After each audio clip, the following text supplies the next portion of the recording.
Hi friends, my name is Angela and welcome to my YouTube channel. I have to be honest with you that I almost didn't do a video this week. It would have been the first week that I would have not done a video without pre-planning it.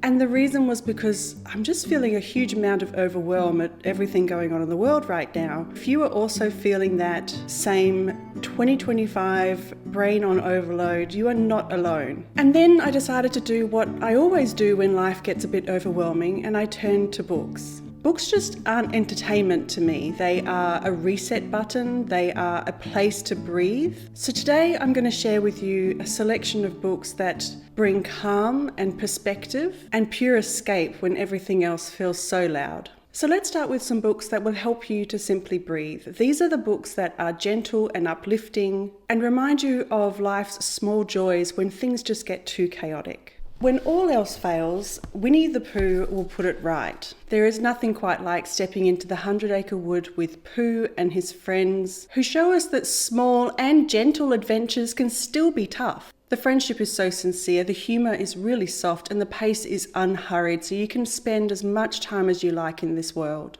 It's a great reminder that slowing down and sharing a pot of honey or a cup of tea with people that are important to us has real value and perhaps is one of the most important lessons we'll ever learn in life. The next book is The Little Prince, which is quite possibly on all of your bookshelves at the moment. It really does read like a fairy tale, but it speaks to an adult heart. We journey with a pilot stranded in the desert to a prince who visits distant planets. It just really whispers lessons of love and wonder and seeing with the heart instead of the eyes. I really do think it is the perfect book for recentering yourself on what really matters.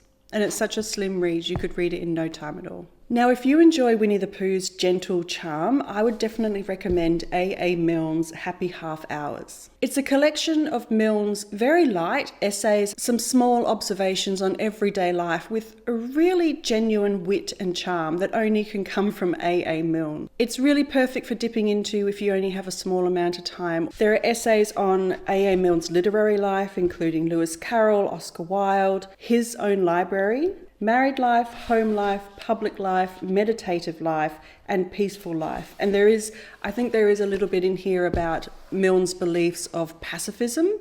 It's just a beautiful little read that I don't see anyone else talking about. It was a little obscure. I couldn't believe I found it on a bookstore shelf. This is a beautiful selection to gently while away an afternoon. And something a little bit different is a coffee table book, which is also a memoir. This is An American in Provence by Jamie Beck. Jamie Beck is a photographer who I think she's originally from Texas, and then she was in New York when I first stumbled across her. And she moved to the south of France, I think it's 5 or 6 years ago now. This is her memoir of her decision moment of deciding to leave everything, leave a very successful career and move to the south of France and to accept a slower pace of life and to really nurture that, as well as nurturing a different type of creative muscle, I guess. It is very soothing. It blends a lot of Beck's memoirs along with her photographs, which are exquisite. Her story of slowing down and finding beauty in the daily rituals is really poignant for right now. And it's a gentle reminder that change can be both brave as well as gently calming. And it's a book that it's just worthwhile just slowly taking your time with and flipping through the pages. There's some recipes in here. There's some how-tos in here. It's a beautiful book to spend some time in and to appreciate a gentler, slower way of life. Finally, in this small section of books that remind you of the small joys of life is Nigel Slater's 1,000 Feasts. It is pure comfort, part food diary, part celebration of simple meals and simple ingredients. Nigel Slater's vocabulary is so lush and descriptive, very much like Nigella Lawson, and it translates so well into the words that he's written down, with really rich descriptions of cooking and gathering with friends and family, and sharing something like a very simple, cozy supper. There's no rush, there's just pleasure in the moment, and this is a beautiful book for that. Now let's talk about some books that widen the lens and expand your horizons a little. Sometimes all it takes is a little gratitude to change your attitude. And these are the stories that quietly put everyday stress into a new perspective and context to help you see challenges through a different lens.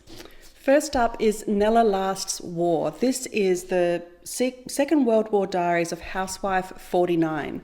There was a project during the Second World War where the government asked people to keep diaries of their everyday life. And some people started, not a lot of people kept it going. Nella Last kept it going, and she continued to write diaries well past the end of World War II.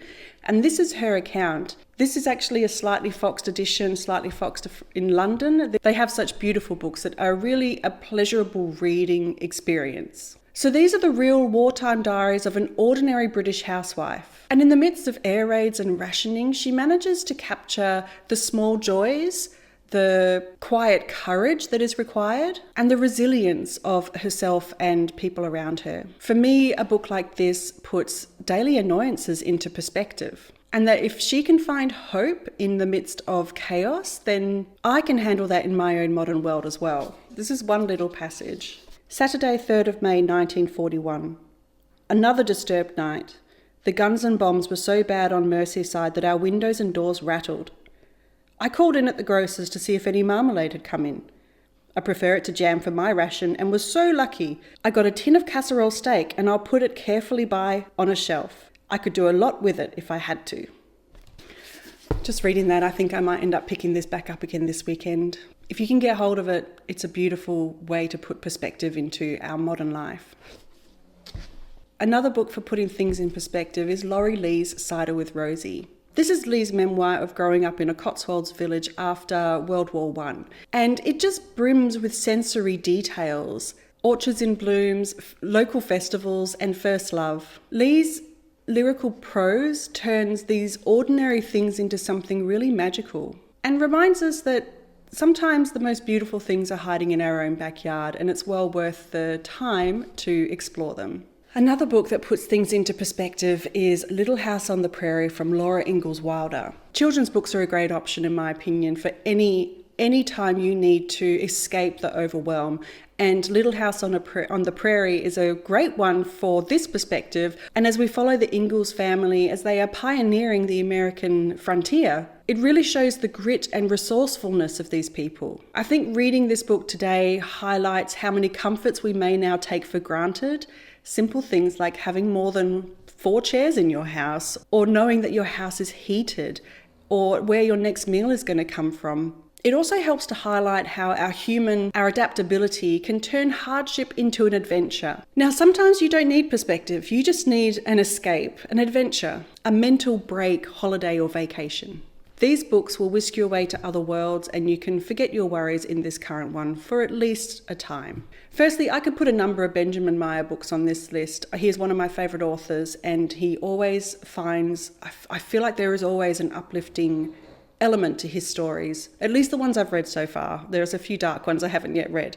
But I would recommend The Perfect Golden Circle. And I think this is a bit of a dark horse of his that no one really talks about, which is interesting because it's a phenomenal book. It's set in 1989 in England, and it is about 2 very unlikely friends who in the dark of night create these intricate crop circles across the English countryside. Their nighttime adventures are part art project, part quiet rebellion, and completely absorbing. I think it's a really great book about male friendship and the thrill of creating art, even if no one knows it was you that did it. It's an incredible book, and I read it with a smile on my face almost the entire time. It is a wonderful book. I highly recommend it. It will transport you to another time, I guarantee it.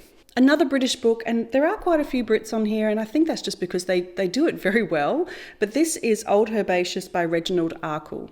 I think this was published around 1951, and it's the story of Bert Pinniger, who starts off as a very shy boy, an orphan, who eventually becomes the legendary Old Herbaceous, the gardener of the big manor house in his country village. Bert is a crotchety old man, but he is also very, very charming. And in this book, he reflects on his life. I believe he goes through 2 world wars in his lifetime, and he reflects on that life alongside the gardens that he tends to, with a really gentle humour and some really great wisdom. It's a very gentle story. I would find it hard to believe that anyone could read this and not come out of it feeling changed in some way, feeling a little hopeful about how There is a lot of good in this world, and there is a lot of good people. You just have to seek them out.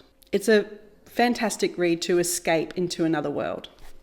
One of my favourite books of all time that I thoroughly enjoy rereading over and over is The Song of Achilles by Madeline Miller. This is a beautiful lyrical retelling from the Iliad from Patroclus's viewpoint. There is love, heroism, and tragedy unfolding in such vivid and really quite lyrical prose. Madeline Miller's prose is unbelievable, and it sweeps you away to a completely different world. You can't help but become immersed in this, and then next thing you know, an hour has passed by.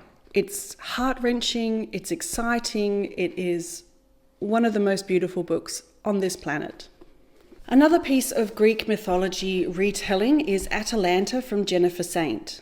Now, don't get me wrong, there's a lot of books that I could have chosen from for a Greek myth retelling. I really like Atalanta. It's a story that hasn't been told over and over, not on my radar anyway. But it's a really bold reimagining of a Greek heroine who was raised by bears, and she joins the legendary Argonauts on their quest. It's action-packed and empowering, and it offers both an adventure and a fresh feminist perspective on this myth. And I have to say, the ending to this book is probably one of the most satisfying endings I have ever read. It was so apt, perfect ending in my opinion. So I highly encourage you to look at this list of books as a starter kit of sorts. Have a look through your own bookcases exactly just the same as I did here to create your own overwhelmed toolkit of stories that speak to you that you can revisit at any time.